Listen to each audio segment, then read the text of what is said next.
J'ai remarqué très souvent, je pense que vous aussi d'ailleurs, quand vous posez une question spécifique à beaucoup de femmes, après leur avoir dit, vous voulez d'un homme dans votre vie, elle vous dit oui, évidemment, je veux me marier dans l'avenir. D'accord. Vous voulez des enfants? Oui, j'en veux. Mais vous voulez quel genre d'homme? Comme mari, comme époux, enfin. Très souvent, elles vous disent, je veux un homme bien, un homme intelligent, qui a fait l'école, donc l'université, un homme qui travaille, il a un bon salaire, un homme respectueux, sage, un homme qui craint Dieu. Vous voulez quel genre d'homme? Un homme intelligent, un homme qui a fait l'université, un homme qui a un bon boulot, voilà, pour être à l'abri du besoin. Un homme sage, poli, qui craint Dieu, un homme présent, attentionné. C'est bien d'être... C'est bien, hein, tout le monde veut des bonnes choses pour soi-même. C'est très bien. Vous savez, même les hommes qui ont des filles voudraient bien que leur fille soit... Voilà. Mais ma question est celle-ci. Tu veux d'un homme intelligent, un homme qui a fait l'école, un homme qui craint Dieu, un homme propre, sage, élégant et tout le bazar. Est-ce que toi, tu es le genre de femme qui attirerait ce genre d'homme? Je recommence. Tu veux un homme intelligent, un homme qui fait de l'argent, qui a fait l'école universitaire, brave, poli, qui craint Dieu. Est-ce que toi, tu es le genre de femme qui attirerait ce genre d'homme? Je vais changer de forme. Qu'est-ce que toi, tu as à offrir à ce genre d'homme? Ouais, intelligent, belle voiture. Qu'est-ce que toi, tu as à offrir à cet homme? L'amour. C'est quoi l'amour? Je veux lui offrir l'amour. C'est tout. Vous savez, on peut avoir l'amour de combien de personnes sur Terre? L'amour, on peut l'avoir de n'importe qui. Toi, tu vas offrir l'amour. Mais attends, c'est quelle arnaque ça? Il faudrait bien que tu apportes quelque chose de positif. Qu'est-ce que tu as à offrir? C'est ça la question qu'il faut se poser. Tu veux d'un homme intelligent. Es-tu intelligente? Un homme qui a fait l'université, master's degree ou... Est-ce que tu as un master's degree, toi? Un homme qui a un bon boulot. As-tu un bon boulot? Un homme financièrement stable. Es-tu financièrement stable? Un homme entrepreneur. Es-tu entrepreneur? Un homme qui craint Dieu. Est-ce que tu crains Dieu? Je ne parle pas de craindre Dieu à l'hypocrite, hein, comme beaucoup d'Africains le font. Oh Dieu, Dieu m'a sauvé, alléluia. Mais jalousie, méchanceté, aigreur et tout le bazar. On n'aime pas voir les gens être bien. Entre parenthèses, ça c'est un sujet d'une prochaine occasion. Crains-tu Dieu? À combien de personnes as-tu apporté l'assistance? À combien de personnes as-tu apporté de la nourriture? À combien de sans-abri as-tu apporté un réchauffement de cœur avec un habit ancien? Tu veux un homme qui craint Dieu.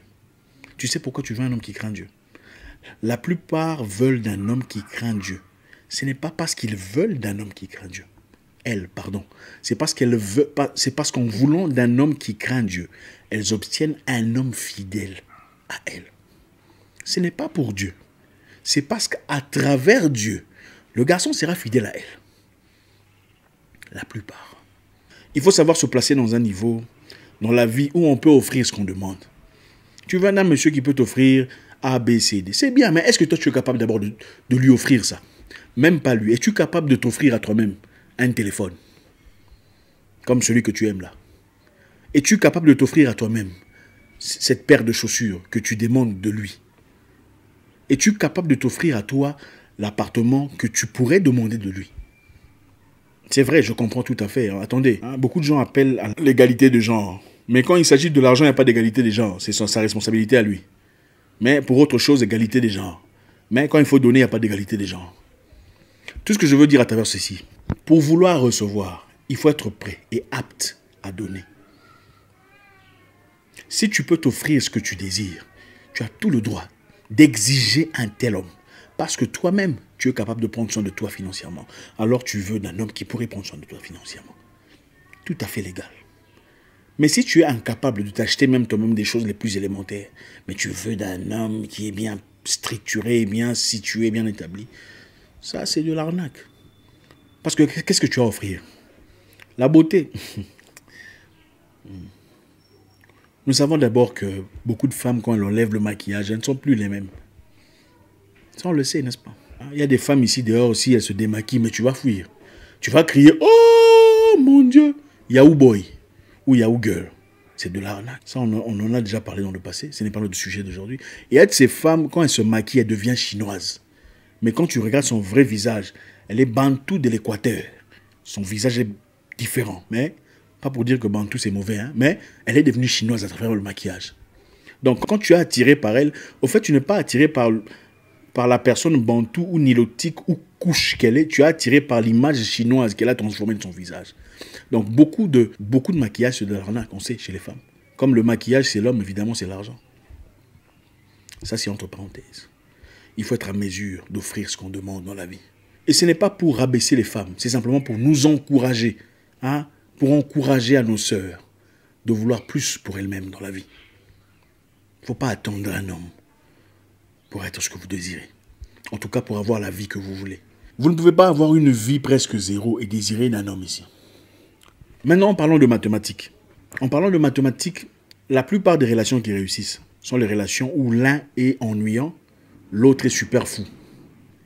L'un est ennuyant, donc l'un est non, je fais rien, je suis fatigué. Et l'autre est super, on fait ça, la plupart des fois. Hein, l'autre est faux folle, l'autre est peut-être normal. La plupart des fois sont les relations qui réussissent. Parce qu'il y a, chacun puise en l'autre ce qu'ils n'ont pas. Mais en réalité, sur le plan mathématique, voilà ce que je veux vous dire. Les humains, si on peut les catégoriser de 1 à 10, donner un chiffre à une personne selon ses capacités intellectuelles, selon sa position sociale, ses acquisitions personnelles, ses finances, sa vie. On peut calculer, on peut dire, ok, on peut donner une cote ou un chiffre de 1 à 10. Maintenant, si vous vous considérez en tant qu'une personne, là je parle des femmes et des hommes, 5 par exemple, pourquoi cherchez-vous quelqu'un de 8 ou de 9? Je comprends. Tout le monde désire quelqu'un de 8 ou de 9.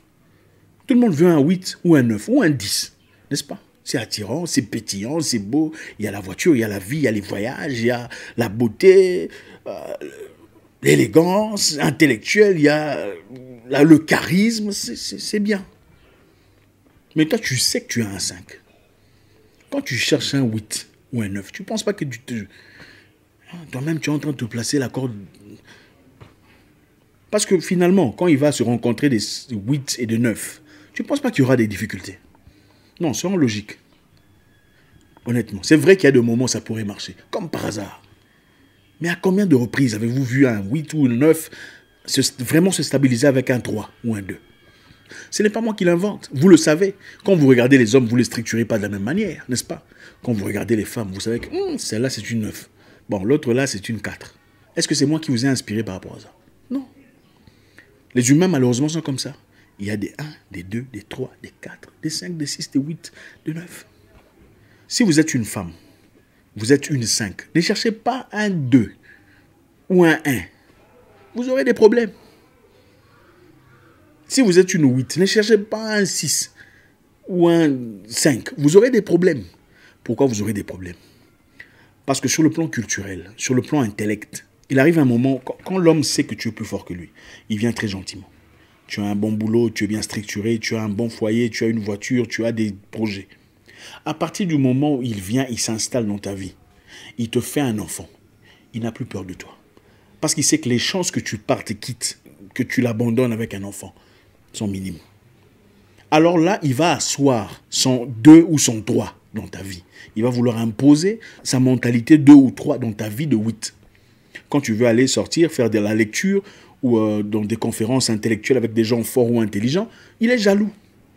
Pourquoi? Parce qu'il est incapable de partir là-bas. Ces gens-là ne correspondent pas à ce que lui est.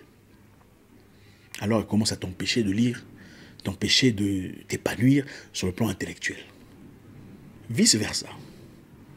Quand une personne vient fouiller dans ton téléphone, tout ça, ça veut dire qu'il est en insécurité. Il y a quelque chose qui cloche. Parce qu'un homme étant un 8 n'ira pas fouiller dans son téléphone de sa femme 3. Il n'a pas ce temps-là. Parce qu'il sait qu'elle a intérêt à rester là, à être droite. Sinon, elle va sauter. Les gens qui vont souvent checker là, ils savent quelque part qu'il y a un vide. C'est pour vous dire, cherchez quelqu'un autour de vous, sur le plan intellectuel. Vous êtes un 5, cherchez une 5. Ou peut-être une 6, ça peut marcher. Cherchez une 4, ça peut aller. Si vous cherchez des 3 et des 2, vous allez souffrir, vous aurez des difficultés. Ah, vous serez peut-être bien 2, 3, 6 mois, 1 an. À un moment donné, quand vous allez voir ces choses-là, vous direz, oh, au fait, je ne te connaissais pas. Je ne savais pas que tu étais comme ça. Je ne savais pas que tu étais aussi bête que ça. Différence de numéro, numérotage. Et c'est valide pour les femmes et pour les hommes. Vous êtes une 5 ou une 6, cherchez quelqu'un autour de vous. Vous êtes une 5, cherchez un 6 ou un 5. Au pire, un 4. N'allez pas à 3. Non, je vais l'élever. Hein, tu vas certainement l'élever. Et c'est ce genre d'hommes, quand ils sont élevés, ils te fuient. Parce qu'en réalité, ce n'est pas toi qui l'aimais. En réalité, il aimait ce que toi, tu diffusais. Maintenant qu'il a acquis ce que tu diffusais, il n'a plus besoin de toi. Tu es une femme 6. Tu épouses un homme 2. Ne sois pas étonné qu'ils te disent que c'est la femme qui s'humilie. Donc vous vous prenez la tête, il te manque de respect en public, ou il fait quelque chose de grave, mais s'attend à ce que toi, tu viennes t'excuser. Un homme 2 le fera quand il est beaucoup plus bas que toi. Il va te l'imposer. Pourquoi? Parce que son ego est trop grand, il a besoin de se sentir grand. Mais quand tu es une 6 et ton homme est un 8, il comprend que là, ça a été de ma faute. Il te dira, chérie, je suis désolé. Je ne voulais pas te heurter, je n'aurais pas dû faire ça. Parce qu'il est à l'aise avec moi. Parce qu'il est à l'aise avec lui-même. Mais un homme plus petit que toi ne va pas s'excuser. Parce qu'il a l'impression que tu le réduis à 0. Il a besoin de se cramponner sur son ego. C'est important pour lui. Ce qui est merveilleux dans tout ça est que les numérotages ou les numéros qu'on a là, hein, la mathématique autour de cette histoire n'est pas figée pour toujours. On peut, avec un peu de travail, quelquefois beaucoup, monter de grade, hein, monter en numéro, s'améliorer en intellect. On peut lire, apprendre, on peut découvrir, on peut être intelligent, ça s'apprend. On peut être avantageux socialement, on peut avoir beaucoup de ressources intellectuelles, on peut devenir quelqu'un de plus calme, de plus cohérent, de plus réfléchi. Ça s'apprend. On peut gagner de l'argent, on peut gagner les moyens, les finances. C'est des choses qui s'apprennent. On peut avoir de la politesse. C'est des choses qui s'apprennent, mais très souvent dans les moments élémentaires de la vie. Mais quand vous vous mettez avec quelqu'un de très impoli, très insolent, issu d'un quartier bousillé là-bas, je ne dis pas que tous ceux qui vivent dans les quartiers bousillés sont bousillés. Tu le prends, tu dis je vais l'arranger. D'accord, il devient propre physiquement.